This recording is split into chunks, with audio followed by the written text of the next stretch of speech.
Moving to the details, Union Home Minister Amit Shah stated that during a time when the nation was engulfed in darkness, it was literature that preserved the essence of religion, freedom and culture. He remarked that while political transitions were accepted without resistance, any attempt to interfere with the country's religious or cultural fabric was met with strong societal opposition. According to him, literature remains the soul of Indian society.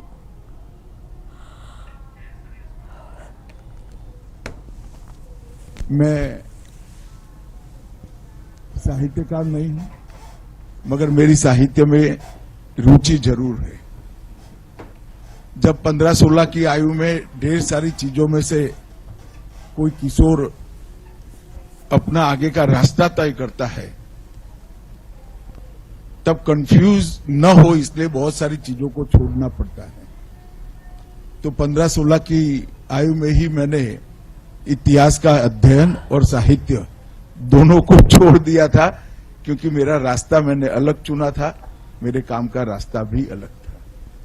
परंतु साहित्य में मेरी रुचि शायद मेरी मां ने मुझे सुनाए हुए नरसिंह मेहता के भजनों से ही हुई होगी और वो आज तक बनी रही।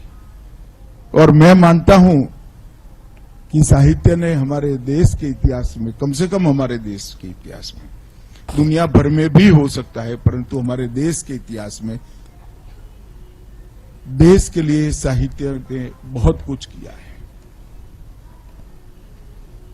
जब घनघोर अंधेरी रात्रि जैसा देश का कालखंड था, तब भी भक्ति साहित्य ने हमारे धर्म, स्वतंत्रता और संस्कृति तीनों दियों को जलाकर रखा था।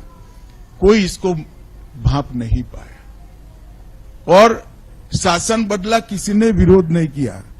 मगर जब हमारे धर्म, हमारी संस्कृति और हमारे साहित्य को किसी ने भी छूने का प्रयास किया, इसके खिलाफ समाज स्वयं जागकर खड़ा हुआ और उसको परास्त करने का काम किया। तो हमारे समाज की साहित्य ये हमारे समाज की एक प्रकार से आत्मा है। साहित्य को प्राचीन से आधुनिक तक ले आना बहुत बड़ी काम है। स्थानीय से वैश्विक बनाना भी बड़ा काम है और उसी के माध्यम से व्यक्ति को राष्ट्र और समष्टि के साथ जोड़ना भी बड़ा काम है।